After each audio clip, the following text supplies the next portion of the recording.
ಎಲ್ಲರಿಗೂ ನಮಸ್ಕಾರ.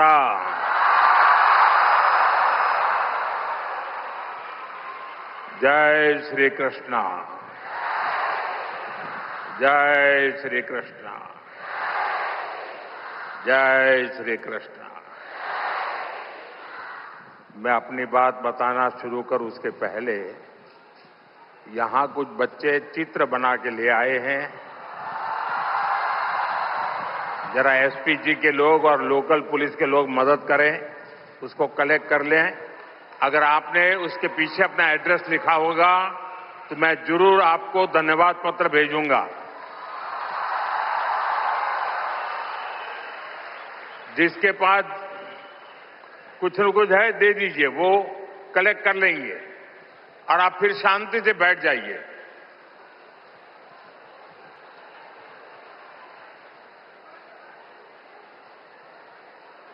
ये बच्चे इतनी मेहनत करते हैं और कभी कभी मैं उनके साथ कभी अन्याय कर देता हूं तो दुख होता है मुझे.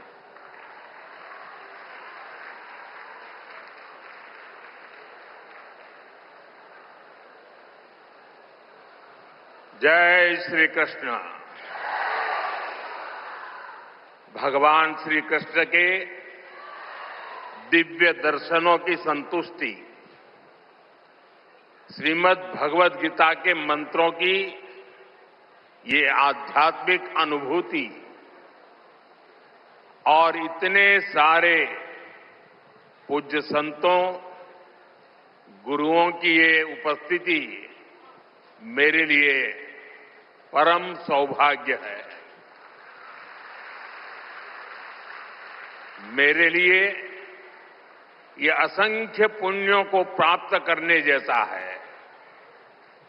और जो मुझे सम्मान दिया गया, मेरे लिए जो भाव प्रकट किए गए,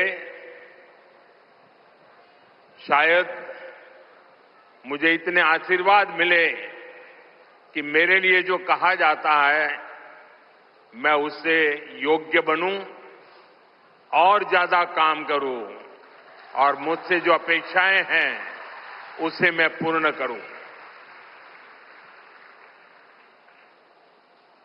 भाइयों बहनों, अभी 3 दिन पहले ही मैं गीता की गुरु धरती कुरुक्षेत्र में था.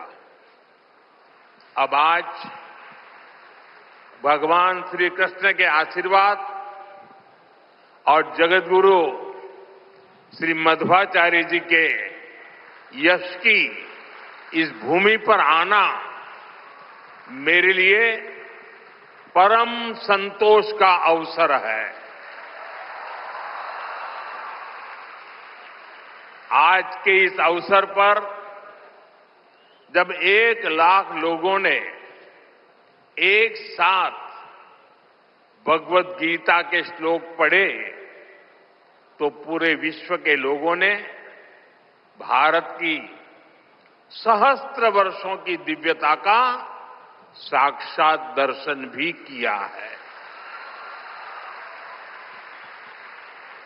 इस कार्यक्रम में हमें आशीर्वाद देने के लिए पधारे हुए श्री श्री सुगुणेन्द्र तीर्थ स्वामी जी, श्री श्री सुशींद्र तीर्थ स्वामी जी, कर्नाटका के गवर्नर थावरचंद गहलोत जी, केंद्रीय मंत्रिमंडल के मेरे सहयोगीगण, राज्य सरकार के मंत्री, सांसद, विधायक, उडुपी के अष्टमठों के सभी अनुयायी, उपस्थित अन्य संतगण, देवी और सज्जनों, कर्नाटका की इस भूमि पर यहां के स्नेहीजनों के बीच आना मेरे लिए सदा ही एक अलग अनुभूति होती है. और उडुपी की धरती पर आना तो हमेशा अद्भुत होता है.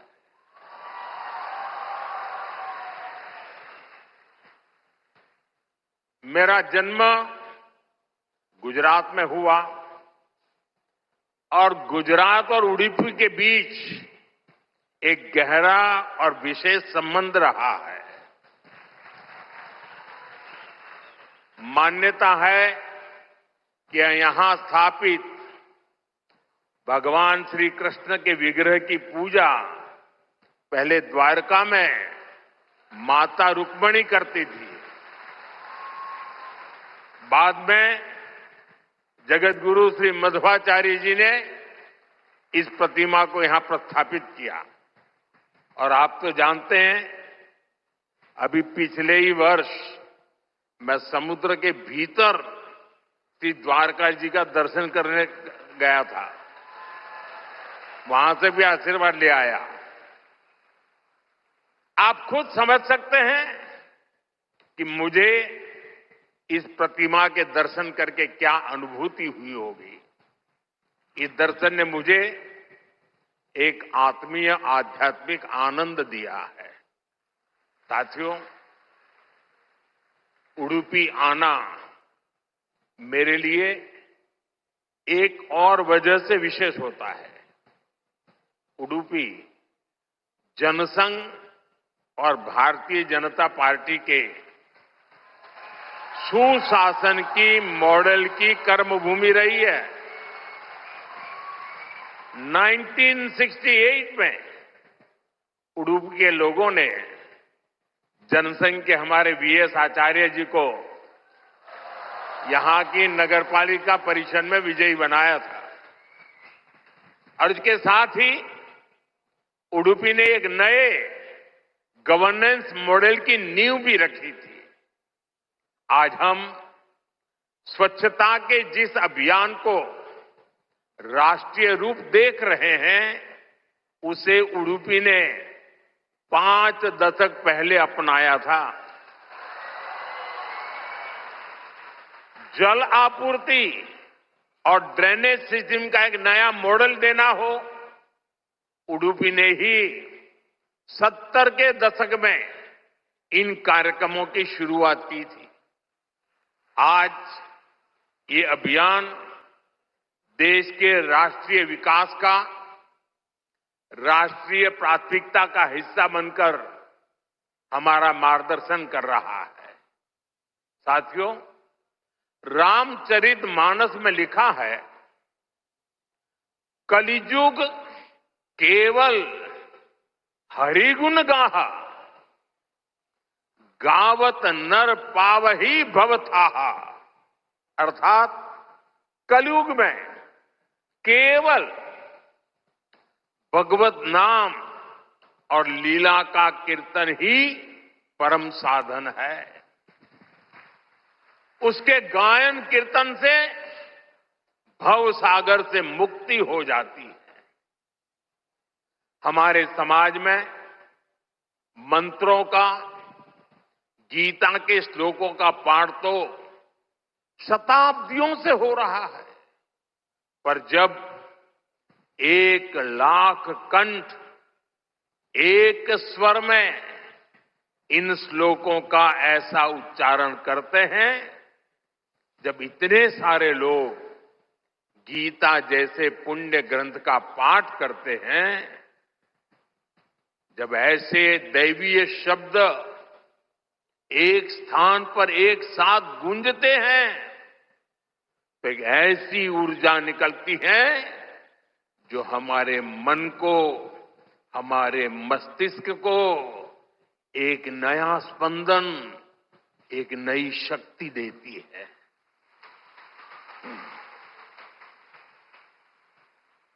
यही ऊर्जा अध्यात्म की शक्ति की है। यही ऊर्जा सामाजिक एकता की शक्ति है। इसलिए आज लक्ष्य कंठ गीता का ये अवसर एक विशाल ऊर्जा पिंड को अनुभव करने का अवसर बन गया है। ये विश्व को सामूहिक चेतना, कलेक्टिव कॉन्शियसनेस की शक्ति भी दिखा रहा है। साथियों, आज के दिन विशेष रूप से मैं परम पूज्य श्री श्री सुगुणेन्द्र तीर्थ स्वामी जी को प्रणाम करता हूं। उन्होंने लक्ष्य कंठ गीता के इस विचार को इतने दिव्य रूप में साकार किया है। पूरे विश्व में लोगों को अपने हाथ से गीता लिखने का विचार देकर उन्होंने जिस कोटि गीता लेखन यज्ञ की शुरुआत की है, वो अभियान सनातन परंपरा का एक वैश्विक जन आंदोलन है। जिस तरह से हमारा युवा भगवत गीता के भावों से, इसकी शिक्षाओं से जुड़ रहा है, वो अपने आप में बहुत बड़ी प्रेरणा है। सदियों से भारत में वेदों, उपनिषदों और शास्त्रों के ज्ञान को अगली पीढ़ी तक पहुंचाने की परंपरा रही है और ये कार्यक्रम भी इसी परंपरा का भगवत गीता से अगली पीढ़ी को जोड़ने का एक सार्थक प्रयास बन गया है। साथियों, यहां आने से 3 दिन पहले मैं अयोध्या में भी था। 25 नवंबर को विवाह पंचमी के पावन दिन अयोध्या के राम जन्मभूमि मंदिर में धर्म ध्वजा की स्थापना हुई है।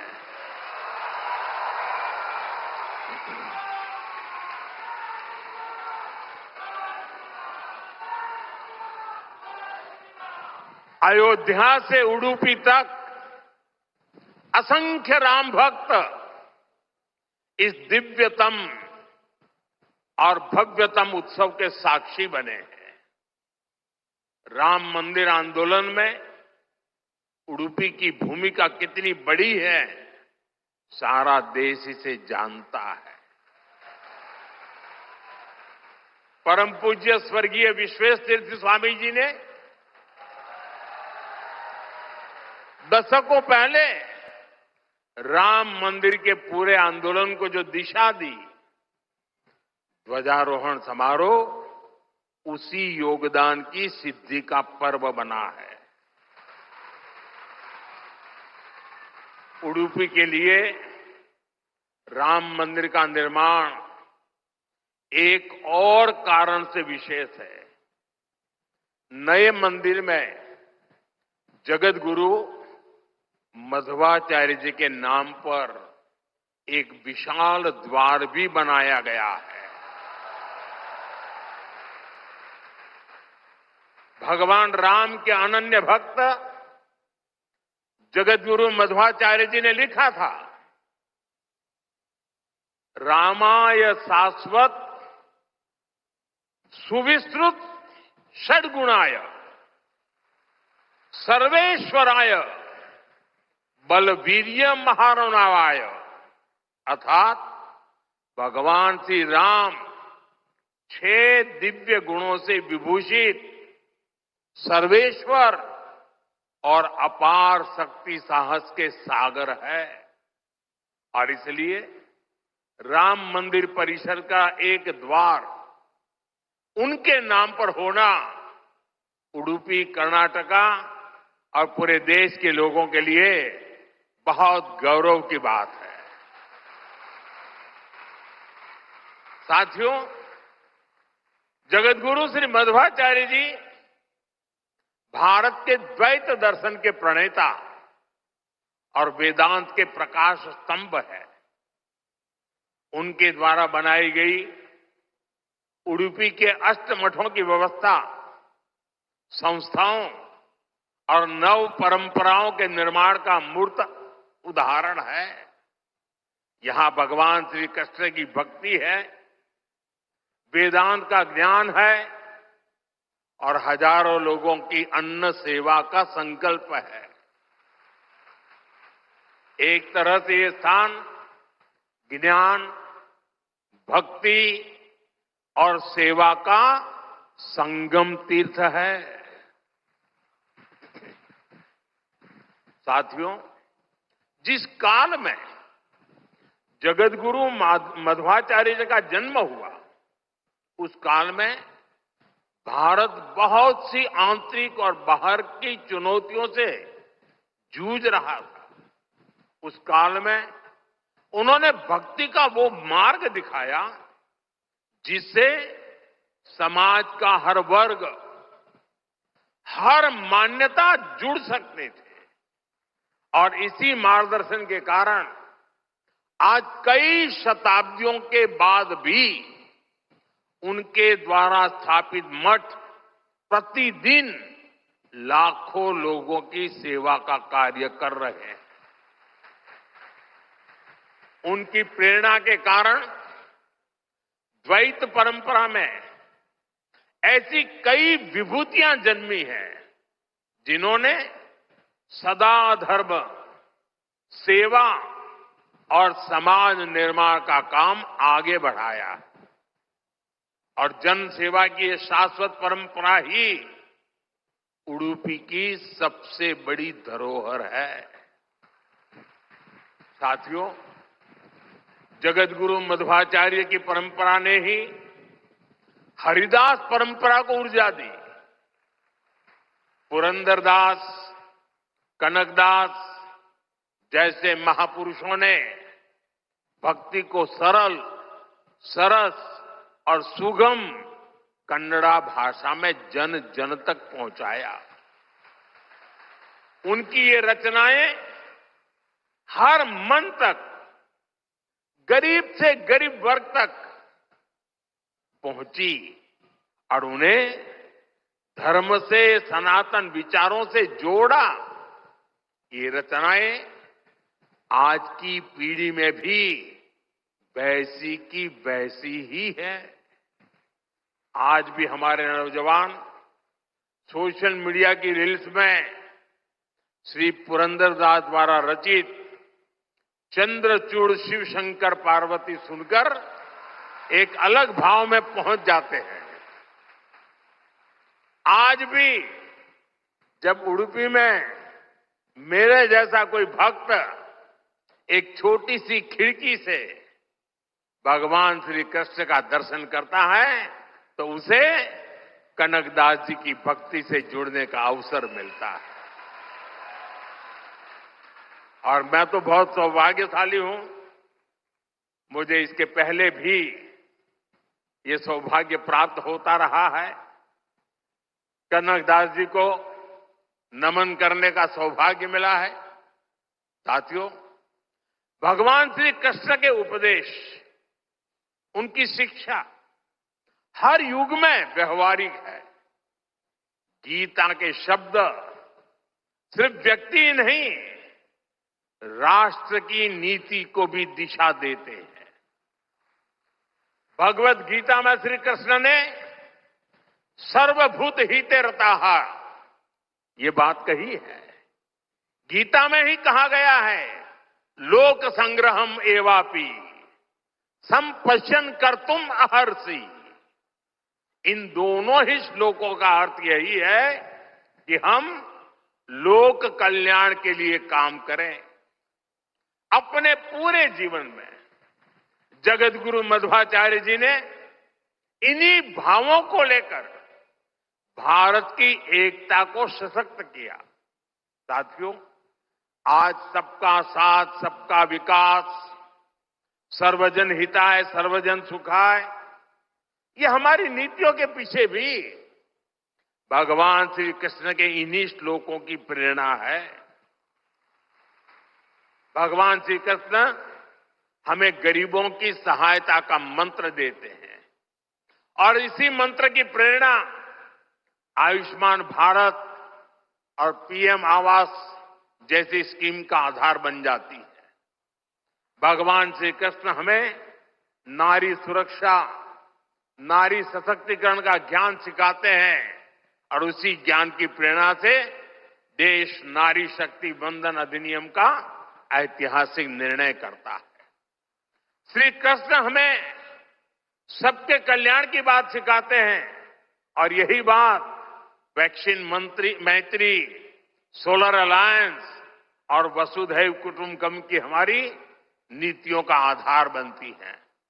साथियों, श्री कृष्ण ने गीता का संदेश युद्ध की भूमि पर दिया था और भगवत गीता हमें ये सिखाती है कि शांति और सत्य की स्थापना के लिए अत्याचारियों का अंत भी आवश्यक है।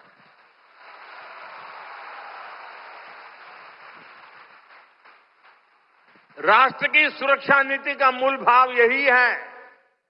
हम वसुधैव कुटुंबकम भी कहते हैं और हम धर्मो रक्षति रक्षितः का मंत्र भी दोहराते हैं। हम लाल किले से श्री कृष्ण की करुणा का संदेश भी देते हैं और उसी प्राचीर से मिशन सुदर्शन चक्र की उद्घोषणा भी करते हैं।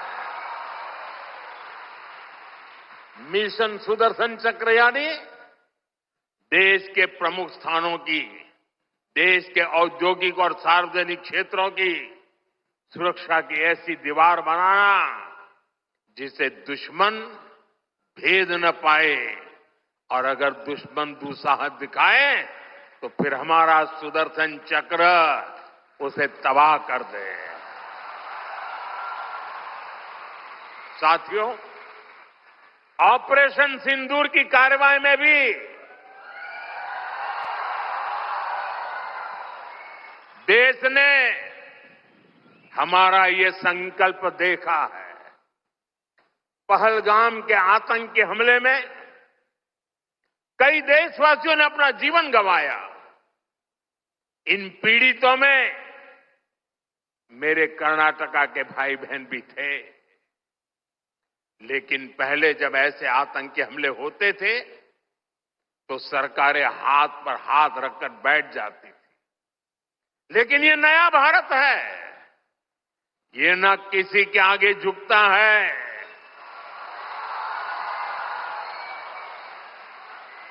और न ही अपने नागरिकों की रक्षा के कर्तव्य से डिगता है।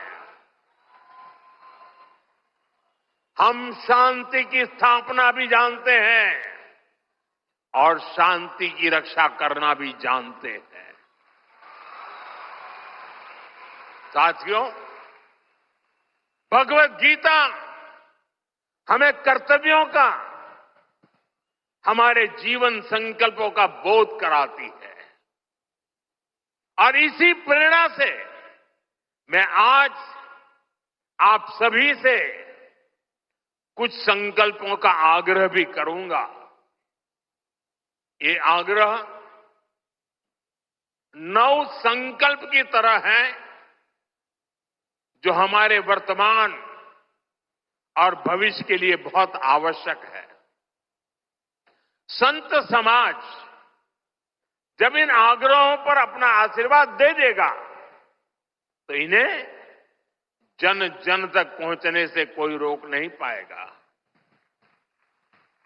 साथियों, हमारा पहला संकल्प होना चाहिए कि हमें जल संरक्षण करना है, पानी बचाना है, नदियों को बचाना है।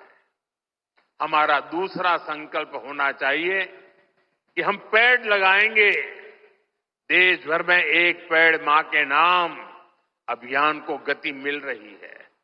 इस अभियान के साथ अगर सभी मठों का सामर्थ्य जुड़ जाएगा तो इसका प्रभाव और व्यापक होगा।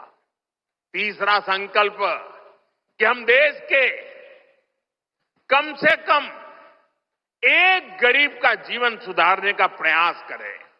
मैं ज्यादा नहीं कह रहा हूं। चौथा संकल्प स्वदेशी का विचार होना चाहिए। एक जिम्मेदार नागरिक के रूप में हम सब स्वदेशी को अपनाएं। आज भारत आत्मनिर्भर भारत और स्वदेशी के मंत्र पर आगे बढ़ रहा है। हमारी अर्थव्यवस्था, हमारे उद्योग, हमारी टेक्नोलॉजी सब अपने पैरों पर मजबूती से खड़े हो रहे हैं। इसलिए हमें जोर शोर से कहना है, vocal for local, vocal for vocal, vocal. साथियों, पांचवें संकल्प के रूप में हमें नेचुरल फार्मिंग को बढ़ावा देना है।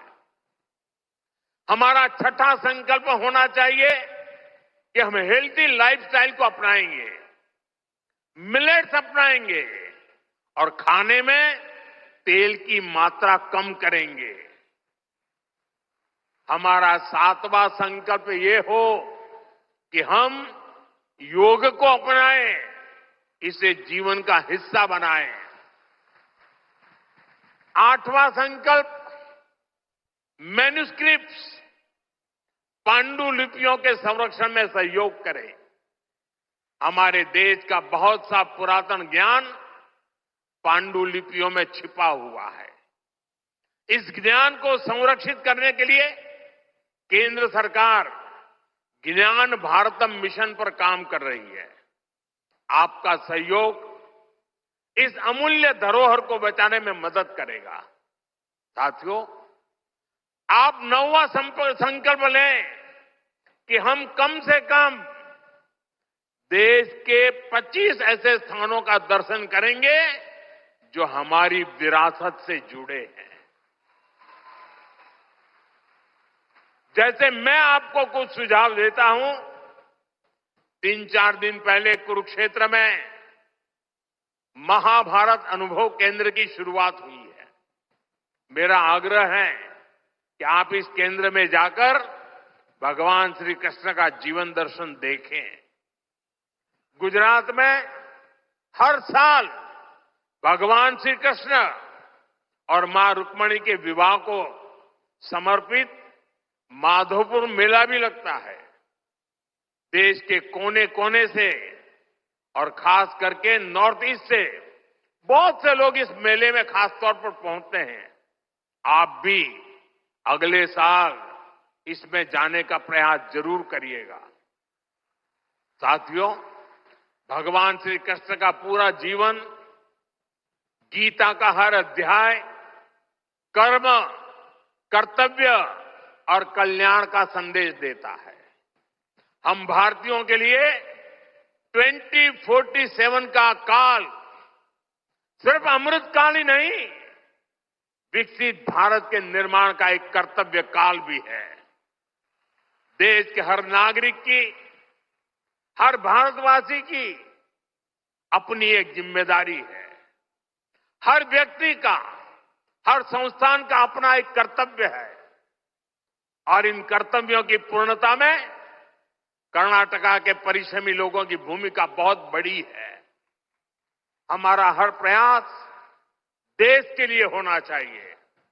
कर्तव्य की इसी भावना पर चलते हुए विकसित कर्नाटका, विकसित भारत का स्वप्न भी साकार होगा। इसी कामना के साथ उडुपी की धरती से निकली है ऊर्जा विकसित भारत के इस संकल्प में हमारा मार्गदर्शन करती रहे। एक बार फिर इस पवित्र आयोजन से जुड़े हर सहभागी को मेरी ढेर सारी शुभकामनाएं और सबको जय श्री कृष्ण, जय श्री कृष्ण, जय श्री कृष्ण।